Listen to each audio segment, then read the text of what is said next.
Les éditions de l'Homme présentent Le journal d'Aurélie Laflamme, tome 4, Le monde à l'envers. Un livre d'India Desjardins, lu par Marianne Derville. À Colin, Charlotte et Emma Rose, à qui je souhaite de vivre dans un monde à l'endroit.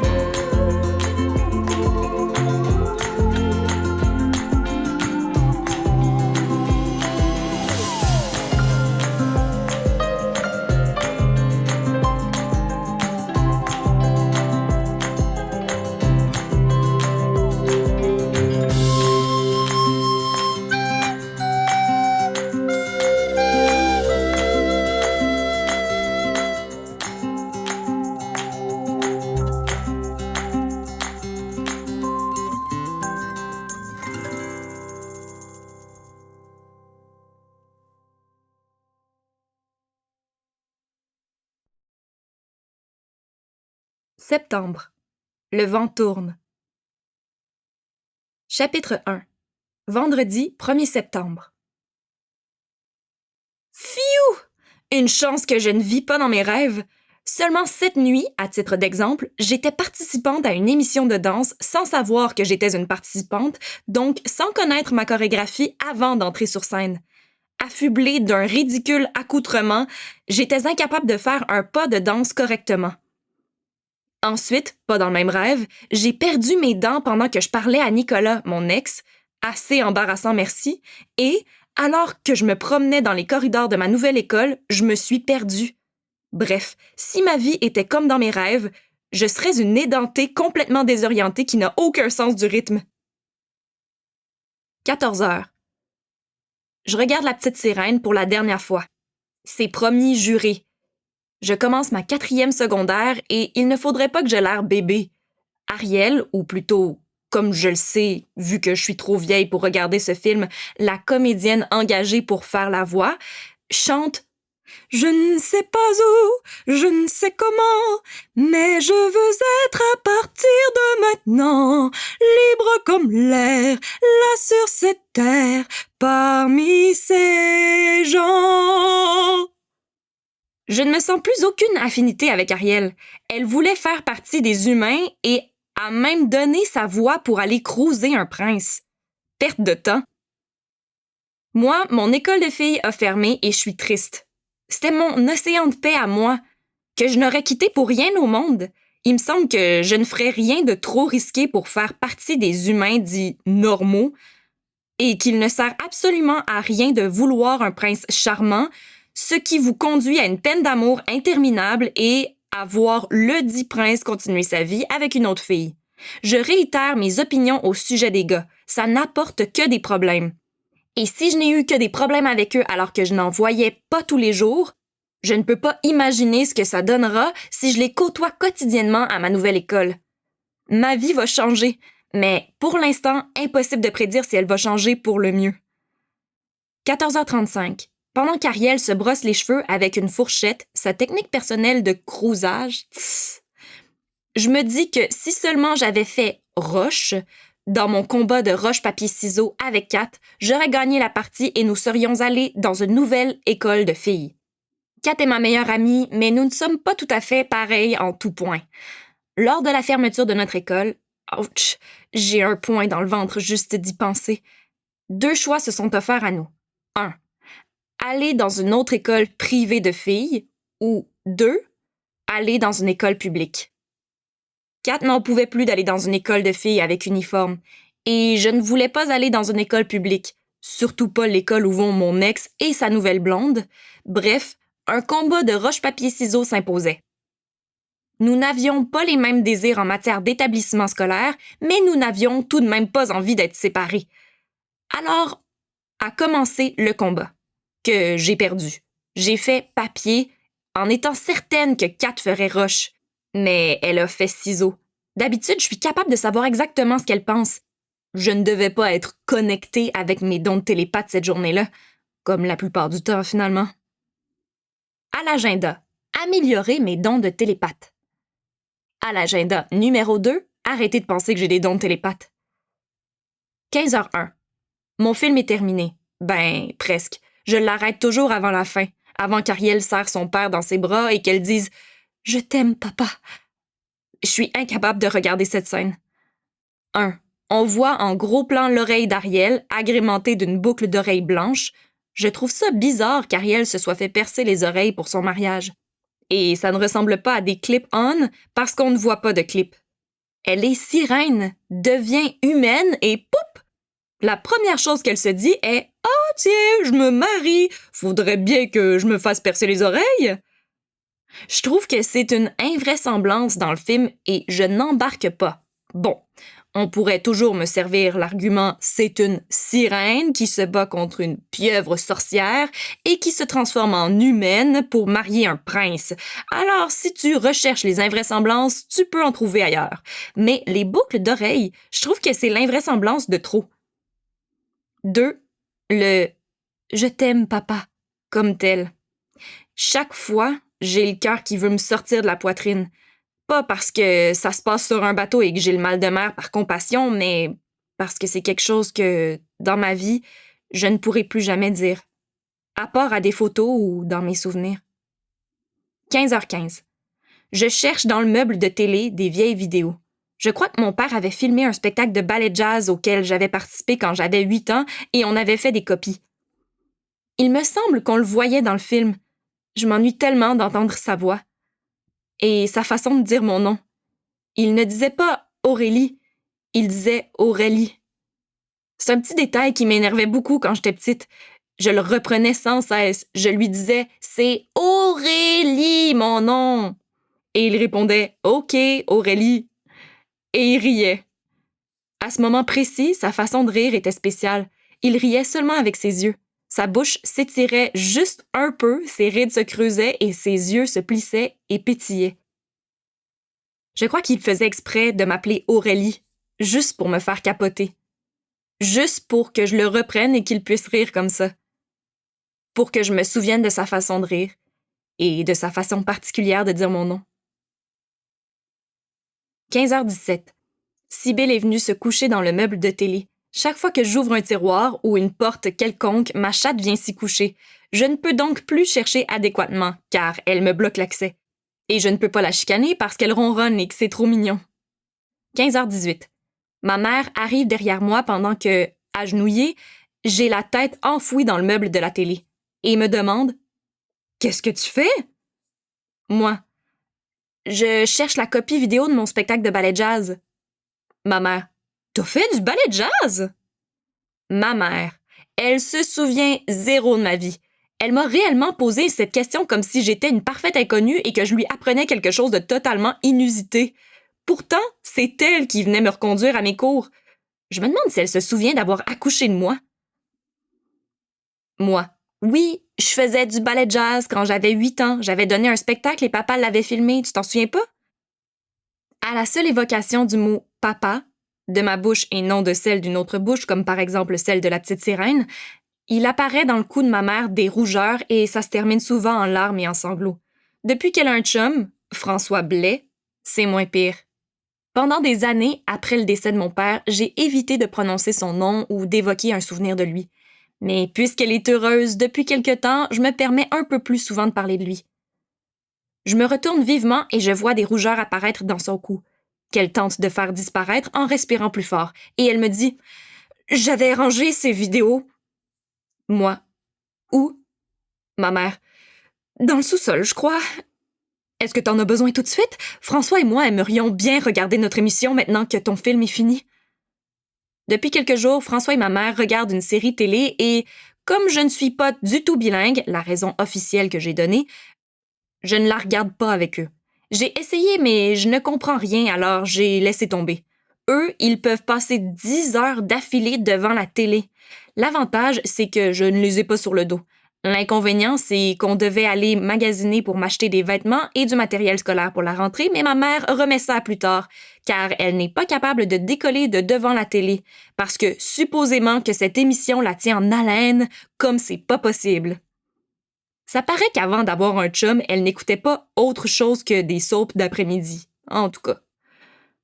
J'arrête de fouiller dans le meuble de télé, je sors Sybil de là en la prenant dans mes bras et je me relève. Sybil saute aussitôt par terre et s'en va après avoir frôlé le mollet de ma mère. Moi. Est-ce qu'on peut aller magasiner demain? Tu me l'avais promis. Je commence l'école mardi et j'ai rien à me mettre sur le dos. À mon ancienne école, je devais porter un uniforme. Donc, pas de stress matinal pour savoir quoi porter. Et on allait souvent m'acheter des nouvelles chemises à la dernière minute juste avant la rentrée scolaire. Mais comme à ma nouvelle école, il n'y a pas d'uniforme, le magasinage sera plus compliqué. Je dois élaborer tout un look. Et pas n'importe quel look. Un qui colle à ma personnalité et tout et tout. Et pas question d'arriver à l'école avec mon uniforme, même si, je dois l'avouer, il me manquera. C'était si simple. Ma mère, je te promets, il ne nous reste que 5 épisodes, ensuite c'est fini. Alors on termine ça aujourd'hui et demain on va magasiner entre filles. Je suis contente qu'elle précise entre filles, parce que je n'aurais pas aimé que François Blais se joigne à nous. Bon, j'ai déjà pensé qu'il était diabolique, et je n'ai trouvé aucune preuve de son diabolisme. Il a même contribué à mon bonheur en parlant à ma mère pour que je puisse aller à l'école publique comme je le souhaitais. Du moins, comme le souhaitait Kat qui avait gagné à roche-papier-ciseaux. Mais ça ne veut pas dire que je veux le voir tous les jours pour autant. Il m'a rendu service, c'est tout. Il ne deviendra pas mon meilleur ami juste parce qu'il se montre altruiste une fois tous les 3000 ans quand même. Moi. T'as dit ça l'autre jour et la finale de la 2e saison t'a laissé sur un tellement gros suspense que vous avez tout de suite loué la 3e saison et on n'a pas pu y aller. Ma mère. Je ferai pas ça cette fois-ci, c'est promis. Moi. OK, je vais chercher les vidéos une autre fois, mais dépêchez-vous de finir et demain on va magasiner, c'est urgent. Ma mère. C'est compris, boss! 19h. Pendant que ma mère et François regardent la télé pour la 3e heure d'affilée, je cherche la signification de mes rêves dans un livre trouvé dans la bibliothèque de ma mère. Danse. Dansez dans une belle salle. Vous vous comporterez d'une manière irréfléchie. Danser dans une salle vide. Joie. Danser au milieu des inconnus. Tristesse. Apprendre la danse. Vous tomberez amoureux. Tomber en dansant. Vous réfrénez vos sentiments. Bon. Il n'y a pas ne pas connaître la chorégraphie. Donc, on peut dire que j'apprenais la danse, car je ne savais pas danser. Je tomberai amoureuse à vie de Nicolas, mon ex qui sentait super bon grâce à un assouplissant, ou encore nouvelle théorie désodorisant, qui se trouve dans une espèce de triangle des Bermudes de produits ménagers. Car je n'ai jamais trouvé cette odeur en respirant tous les assouplissants au supermarché, malgré plusieurs recherches. Il m'a laissé et sort maintenant avec une autre fille que je rencontrerai sûrement à l'école. Aïe. Et tous les autres gars m'énervent. Sauf Gab, un ami que je me suis fait chez ma grand-mère cet été, mais à qui je ne parle plus parce qu'il habite loin et que c'était une amitié, disons, estivale, et Tommy, mon voisin, devenu ami. Mais il m'énerve aussi un peu des fois. Alors, ça confirme que la plupart des gars m'énervent. Et je vais aller dans une école où il y en a plein. Oh, non! Dents. Nettoyer. Aider les autres. Se faire soigner les dents. Déplaisir passager. Tombante. Mauvaise nouvelle ou abandon de défense inconsciente. Arracher. Perte d'argent. Oh, non! Je vais recevoir une mauvaise nouvelle! Laquelle? Perdre. Un objet. Retard. Contretemps dans la réalisation de vos projets. Se perdre. Perte d'amitié, souci d'argent. Angoisse. Voir labyrinthe. Labyrinthe. Le voir, idée fausse. En trouver la sortie, obstacle franchi. Aucun rapport avec ma vie. Dans le fond, c'est niaiseux l'interprétation des rêves. Un rêve, c'est tout. Ce n'est ni un symbole, ni une prémonition quelconque. Je ne comprends pas pourquoi ma mère conserve ses livres poches intellectuellement dépourvus d'intérêt et d'une pertinence à la limite du « à désirer ». Franchement. Je range le livre et je vois quelques vieux archis sûrement rangés là par hasard. Je les apporte dans ma chambre pour lire avant de me coucher. Note à moi-même, dire à ma mère de se munir d'ouvrages littéraires plus consistants intellectuellement parlant. Chapitre 2. Samedi 2 septembre. Oh mon Dieu! Je ne me souviens pas avoir eu aussi honte de toute ma vie entière! Bon, d'accord, j'admets que je dis ça souvent, mais on dirait que d'une fois à l'autre, c'est pire! Comment ça se fait que ma mère ne sait pas que ce ne sont pas les vendeuses qui déterminent les prix des vêtements dans un magasin et que, par conséquent, ce n'est pas à elle qu'elle devrait se plaindre des prix trop élevés, mais bien au propriétaire du dit magasin ou carrément sur le site Internet de la compagnie où ni mon nom, ni mon visage, ni tout le reste de mon corps ne seraient associés à elle. C'est très gênant d'essayer un vêtement à côté de votre mère et qu'elle regarde le prix en s'exclamant à la vendeuse « Oh mon Dieu! 125 $ pour une jupe? Mais c'est du vol! J'ai jamais payé ça pour un de mes vêtements! » Et qu'elle ajoute, question de me faire 1000 fois plus honte, « Savez-vous où on pourrait trouver des vêtements du même style mais moins chers? » Elle a vraiment dit, « Savez-vous où on pourrait trouver des vêtements du même style mais moins chers? » J'essayais une belle jupe qui m'allait extrêmement bien, mais elle a refusé de me l'acheter, prétextant qu'elle ne s'était jamais payé elle-même une jupe de ce prix-là. Je ne sais pas dans quel monde elle vit, mais dans son monde, les jupes ne coûtent pas cher. Comment on se sent dans ces moments? Choisir un synonyme entre les suivants. Humilié, déshonoré, totale victime de l'opprobre maternel. Ah, il y a aussi avoir envie de bâillonner notre mère, de l'attacher dans un coin des toilettes du centre commercial et de s'enfuir avec sa carte de crédit. 14 heures. Toujours devant le miroir, en train de m'admirer dans la superbe jupe, j'essaie les arguments de base. « S'il te plaît, ma belle maman d'amour, je vais faire tout ce que tu veux. » Je lui fais même le regard du chat botté dans Shrek, irrésistible selon moi, et j'adopte un ton hyper attendrissant. Et toujours devant la vendeuse, avoir une cape d'invisibilité comme dans Harry Potter serait la meilleure option dans un cas comme celui-ci. Elle ajoute « Je te payerai certainement pas des vêtements griffés, des plans pour que tu te fasses taxer. » La nouvelle peur de ma mère concernant ma nouvelle école, c'est que je me fasse taxer, c'est-à-dire que des gars ou des filles veulent me voler mes vêtements, mon iPod, qu'elle m'a fortement suggéré de laisser à la maison, ou encore mes souliers, et que je sois victime de violence et d'intimidation. C'est sa raison pour ne pas m'acheter des beaux vêtements. Elle dit qu'on peut me trouver des vêtements aussi beaux, mais moins chers. Ce à quoi j'ai répondu, si les vêtements sont aussi beaux, je vais me faire taxer pareil. Ce qui m'a valu un sourire complice de la vendeuse. 15h16. Ma mère est un vrai bloc de béton. J'ai également tenté de la convaincre de m'acheter des Heelys, des souliers munis d'une roue rétractable qui permettent de marcher quand la roue est rétractée ou de rouler quand la roue est sortie. Ma mère m'a dit, et je cite, « Toi, tu veux des souliers avec une roue? Des plans pour que tu te pètes la margoulette? De toute façon, ça doit pas être permis à l'école. » Note à moi-même, je préfère de loin qu'elle refuse de m'acheter les vêtements pour cause de possibilité de taxage.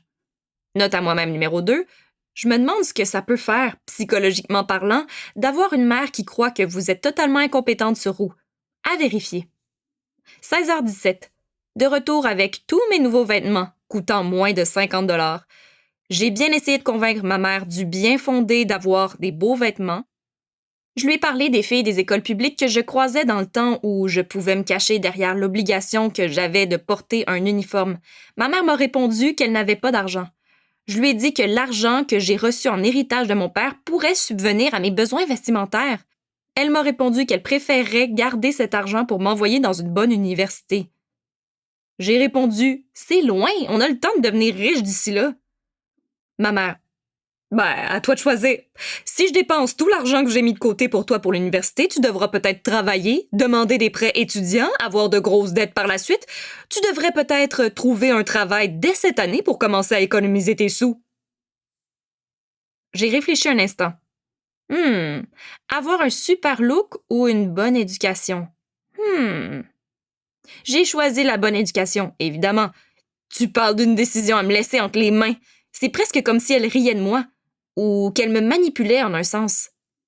Car c'est certain qu'entre les deux, tu ne peux pas choisir le look et passer pour la fille qui serait prête à mettre en jeu tout son avenir pour avoir un super look à sa nouvelle école. Trop superficiel, même si j'ai envisagé cette option un court instant. Je me voyais déjà arriver avec ma jupe lors de mon premier jour d'école, croiser Nicolas par hasard, au bras de sa nouvelle blonde, qu'il se retourne sur mon passage, incapable de faire autrement, trop ébloui par la vision de mon super top look. Qu'il laisse sa blonde 2 jours plus tard et qu'il me demande souvent de porter ma jupe puisqu'elle lui a permis d'avoir une illumination, redécouvrir son amour pour moi. Mais bon, tout compte fait, porter une jupe trop cool me ferait peut-être passer pour la fille qui en a trop mis, celle qui veut absolument se faire remarquer à l'école et qui veut reconquérir son ex. Et je ne veux pas vraiment le reconquérir, il a une blonde, trop tard. Tout ça à cause de Juliane, la sœur de Kat en plus. Elle a écouté une de nos conversations téléphoniques, a appris que j'avais rencontré un gars, Gab, et qu'on s'était embrassés. On s'est embrassés juste une fois. Et l'a dit à Nicolas. Je suis certaine qu'il voulait, à ce moment-là, qu'on reprenne. Mais comme Juliane lui a dit que j'avais un chum, ce qui n'était pas vrai, Gab et moi, on s'est embrassés, mais c'est tout. C'était totalement spontané et exceptionnel. Pas exceptionnel dans le sens d'extraordinaire, mais exceptionnel dans le sens d'une seule fois. Il s'est fait une autre blonde. Bon, je ne suis pas parfaitement certaine qu'il voulait qu'on reprenne, mais je le suis à 99,9999999%. Juliane se sent tellement mal depuis ce temps qu'elle fait tout ce qu'on veut, Kat et moi. Elle va nous chercher du jus si on a soif, elle nous apporte un coussin si on veut s'asseoir par terre, elle me doit bien ça. C'est bien la moindre des choses de pouvoir être confortable quand on s'assoit par terre, quand on a perdu une possibilité de ressortir avec le gars de ses rêves. Mais enfin, je lui ai pardonné. Elle voulait bien faire. Je ne peux pas garder une rancœur interminable. D'autres choses à faire. Et puis, Nicolas, s'il n'est pas capable de vivre sans avoir de blonde, c'est peut-être que notre amour n'était pas si profond que je l'ai cru. Ouch! Je ne peux pas trop penser à cette hypothèse, c'est dangereux pour ma survie. On dirait que mon cœur arrête de battre. Chapitre 3. Lundi 4 septembre. Congé férié, fête du travail. Demain, c'est la rentrée. Oh non! Maintenant, il faut non seulement que j'aille à l'école et que j'étudie, mais également que je détermine ce que je vais porter. Comme si j'avais besoin de ce stress supplémentaire. Debout, devant ma garde-robe, je décide que cette journée sera entièrement consacrée à déterminer mon look de demain. La première journée d'école, la plus importante puisque c'est le jour où tout le monde me verra pour la première fois. C'est là que ma réputation va se jouer. J'aimerais changer de réputation. À mon ancienne école, j'avais une réputation de fille, disons, bizarre, dans la lune, extraterrestre. Maintenant, j'aimerais avoir l'air d'une fille normale. 10h03. Hot même. 10h04, limite populaire. 10h05, bon, peut-être pas populaire, il faut pas exagérer. 10h06, juste normal fera l'affaire. 10h23, toujours debout devant ma garde-robe, j'y pose un regard global. Bon, mes vêtements, tup. Qu'est-ce que je pourrais bien porter demain lors du premier jour d'école? Look désiré. Quelque chose de pas trop chic pour ne pas avoir l'air d'y avoir trop réfléchi, quelque chose de pas trop démodé pour ne pas avoir l'air d'être complètement arriéré, bref, quelque chose qui a l'air cool tout en ayant l'air de dire « j'ai attrapé ça à la dernière minute ». Petit problème, je n'ai rien dans ma garde-robe qui dit ça. 11h20. Possibilité de look numéro 1. Jeans, vieux t-shirt blanc. Ce que ce look dit, je m'en fous de bien m'habiller. Je ne suis en compétition avec personne. Problème avec ce look, ma mère ne comprendra pas pourquoi je mets de vieux vêtements et ne voudra plus jamais m'en acheter de nouveaux. 11h25, possibilité de look numéro 2. Jeans et t-shirt When in doubt, accessorize, que j'ai acheté samedi et que ma mère m'a traduit comme suit. Lorsque tu es dans le doute, ajoute des accessoires. Et je mettrai un collier et des bracelets pour compléter la blague. Ce que ce look dit, voici une fille au sens de l'humour aiguisé. Problème avec ce look, 1. Petit problème si, comme moi, les gens ne sont pas bilingues et qu'ils ne comprennent pas que je porte tout plein d'accessoires pour faire une blague. Et 2, j'aurai la pression d'être toujours drôle avec mes vêtements. 11h32. Possibilité de look numéro 3, une jupe cool et mon chandail kangourou noir. Ce que ce look dit, voici une fille cool qui a du goût. Problème avec ce look, je n'ai pas la jupe cool. 13h10. Après avoir fait tous les agencements possibles avec mes vêtements, j'appelle Kat. Moi. Kat, qu'est-ce que tu portes demain? Kat. Mon pantalon vert avec ma ceinture beige, tu sais, celle en tissu. Moi. Pour le haut. Kat. J'hésite entre mon t-shirt rose et blanc ou le bleu électrique. Moi. Ah, le bleu est pas pire. 4. T'aimes pas le rose? Moi. Ben non, le rose aussi est beau. 4. Ou peut-être mes jeans avec ma ceinture noire, mon t-shirt blanc et mon chandail kangourou noir ligné rose. Moi. Ah, bonne idée. 4. Mais j'ai peur que ça fasse un peu trop pour une première journée, surtout s'il fait chaud. Moi. Ah, j'ai le même problème. Est-ce qu'on est mieux de tout de suite être hot ou juste pour la première journée passer plus inaperçu? 4. Sans passer inaperçu, juste se fondre dans la foule. Moi, ben, c'est comme un synonyme, genre. 4. Non, si tu te fonds dans la foule, quelqu'un peut quand même remarquer que t'es cool. Si tu passes inaperçu, personne remarque rien. Moi, je vois la nuance. Peut-être qu'on devrait demander à Tommy de nous aider. 4. OK, si tu y tiens. On apporterait des choix de look chez lui? Moi, oui, je l'appelle et on se rejoint là dans une vingtaine de minutes. 13h35, j'arrive chez Tommy avec un sac rempli de vêtements. Avant de partir, ma mère m'a demandé où j'allais comme ça avec mes vêtements et je lui ai simplement dit que j'avais un urgent besoin de l'avis de mes amis. Je crois que, pendant un instant, elle a cru que je voulais faire une fugue. Je l'ai senti au ton inquiet de sa voix. Elle a semblé rassurée par ma réponse puisqu'elle a simplement haussé les épaules et j'ai pu sortir en traînant mon gros sac sur mon épaule. 13h40, je descends au sous-sol. Tommy joue de la guitare et je ressens une émotion jusqu'au fond de mon âme en entendant la musique. Avant, je n'étais pas du genre à m'extasier devant ses dons de guitariste, mais cet été, il a appris des nouvelles chansons et s'est beaucoup amélioré. On dirait qu'il est capable de faire bouger tous ses doigts en même temps sur son instrument, ce qui fait qu'on entend plein de notes en même temps. C'est vraiment beau. Cet été, mes amis et moi étions tous les trois aux 4 coins du monde. Bon, techniquement, cette affirmation est fausse mathématiquement et géographiquement, mais je ne me suis jamais vantée d'être une bolée en maths ou en géo. Kat était dans un camp d'équitation, j'étais chez ma grand-mère pendant que ma mère et son chum étaient en France et que Tommy était dans sa ville natale pour visiter sa mère. Bref, tout ça pour dire que nous étions loin les uns des autres. Il est préférable que je m'abstienne de toute information géographique et mathématique et que je me suis ennuyée d'eux. Et même si je suis déçue que mon école est fermée, je suis contente d'aller à la même école que Tommy. 13h41.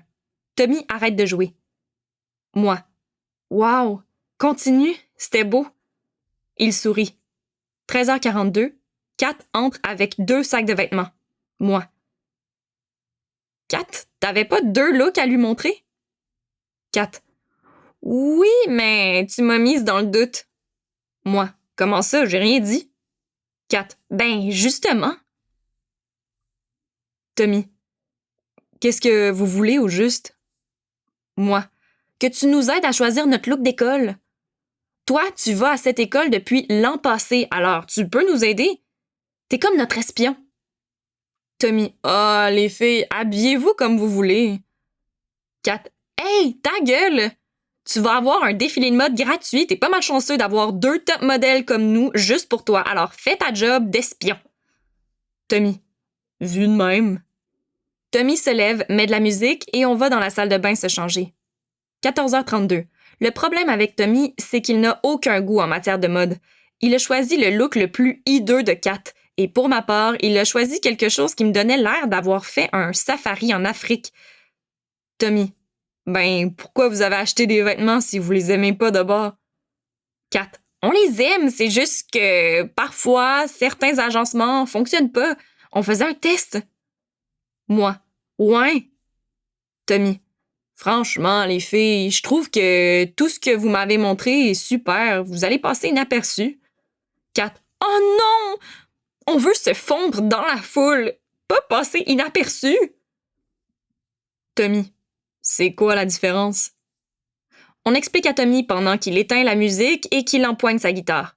Et avant de recommencer à jouer, il dit « Arrêtez de capoter, tout ce que vous m'avez montré fonctionne. Vous allez voir, tout le monde s'habille bien relax, bien normal. » 4. Comment tu t'habilles, toi? Tommy. Je sais pas, je verrai demain du linge propre. 4. Propre dans le sens de chic? Tommy. Non, dans le sens de pas sale. 4. C'est ça ton critère? Tommy. Ouais. Kat qui se retourne vers moi. Oh, tu nous as fait venir ici pour rien. Y a aucun sens esthétique. Moi. Ben, il y a un sens esthétique musical. J'ai pensé que ça se transposait sur la mode. En plus, il connaît le lieu. J'ai pensé que ça nous aiderait. Kat, en rangeant furieusement ses vêtements dans son sac. Là, il faut que je range tous mes vêtements. Ah! Tommy. Excusez les filles, mais en tout cas, vous dansez bien. Kat lui lance un coussin et il éclate de rire en se protégeant le visage avec son bras. 14h55. En sortant de chez Tommy avec nos sacs, je demande à Kat. Pis, sais-tu ce que tu vas porter? Kat. Je sais pas trop. En tout cas, on se voit demain? Moi. Oui. Kat. Tu peux pas ne pas venir et me laisser toute seule, hein?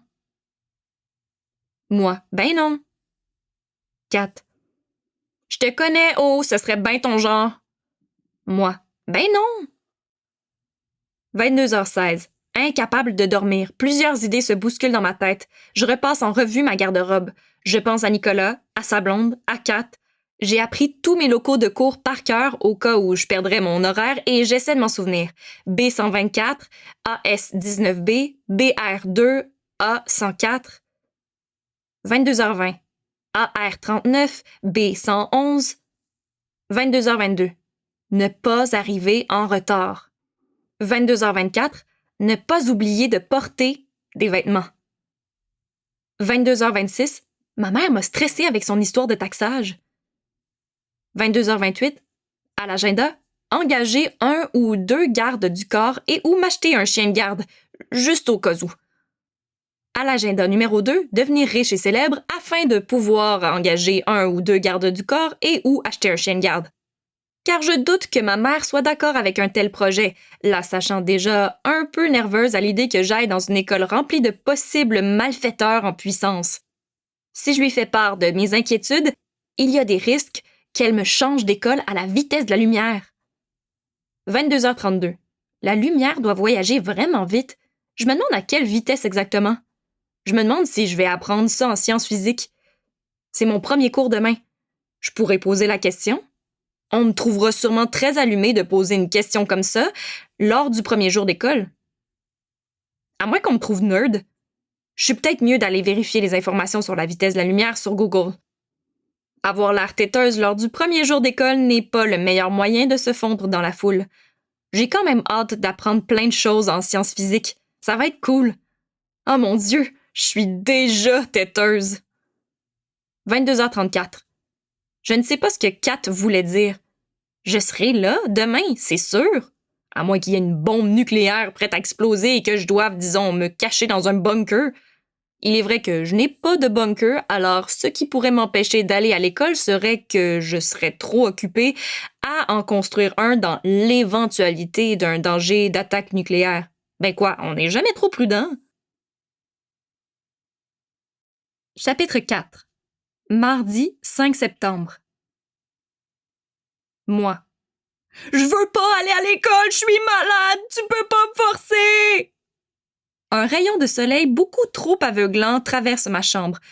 Je suis dans mon lit, sur le ventre, je me cache les yeux en enfouissant ma tête dans mon oreiller et ma mère me crie de me lever depuis 15 minutes.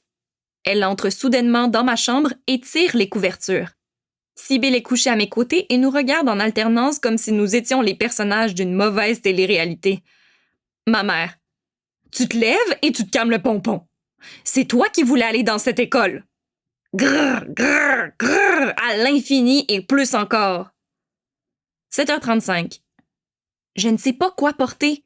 Je suis devant ma garde-robe, complètement désemparée, et ma mère me regarde les bras croisés, impatiente que j'aille déjeuner, trop de pression. Ma mère. Pourquoi tu portes pas le t-shirt que je t'ai rapporté de Paris? Elle part d'un t-shirt noir avec un minou fabriqué avec des paillettes dorées sous lequel il est écrit Paris, avec les mêmes paillettes dorées. Archi laid. Zéro mon genre. Zéro le genre de qui que ce soit. Quand elle me l'a donné, elle a dit « C'est la grosse mode là-bas. Et t'aimes les minous? » J'ai souri pour masquer mon malaise, genre « Hé hé ». et j'ai rangé le T-shirt dans le fond d'un tiroir. Impossible de porter ça. Ce n'est pas parce qu'on aime un minou, dans mon cas Sibylle, qu'on aime tous les minous, particulièrement ceux fabriqués avec des paillettes sur un T-shirt. Tss. Moi, non, j'avais pensé à autre chose.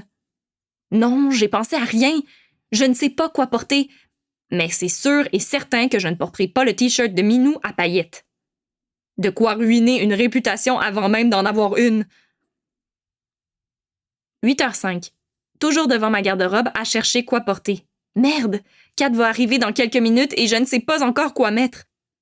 Kat n'habite pas tout près de chez moi, comme Tommy, mais elle a tenu à venir nous rejoindre pour qu'on se rende tous les trois ensemble à l'école. Elle ne voulait pas arriver toute seule de son côté. Je la comprends. 8h06. En ce moment, j'aimerais vraiment manger une tonne de chocolat. Mais je ne mange plus de chocolat pour éliminer ma boule, cette espèce de moton qui surgit quand je ressens une émotion. En ce moment, stress causé par la rentrée scolaire. De toute façon, l'effet était de courte durée. Maintenant, j'en mange strictement par plaisir. D'ailleurs, j'ai une nouvelle technique pour en manger moins et faire durer le plaisir. Je ne mange que les pépites de chocolat des biscuits aux brisures de chocolat. Bon, ma mère ne tripe pas trop parce que ça fait plein de graines partout, mais moi, ça me permet de me contrôler dans des moments difficiles, surtout que je me fatigue après la 10e pépite. 8h14. Ma mère. Aurélie! Kat arrive! OK, très simple. Mes jeans avec un T-shirt rose. Non, bleu, non, jaune, non, vert. Bleu. 8h15. Je me dirige vers la porte d'entrée en courant et, par la fenêtre, je vois la voiture du père de Kat se garer. Pendant que Kat lui dit au revoir, j'attrape 2 toasts en vitesse sur lesquels j'ai mis du Nutella. Ça ne compte pas vraiment pour du chocolat parce qu'il y a des noisettes dedans et tout le monde sait qu'une noisette est une protéine et que ça en prend au déjeuner. Et je sors rejoindre mon amie avant qu'elle sonne à la porte. 8h17. On marche en direction de la maison de Tommy. J'éternue 3 fois de suite. Kat. T'as des allergies?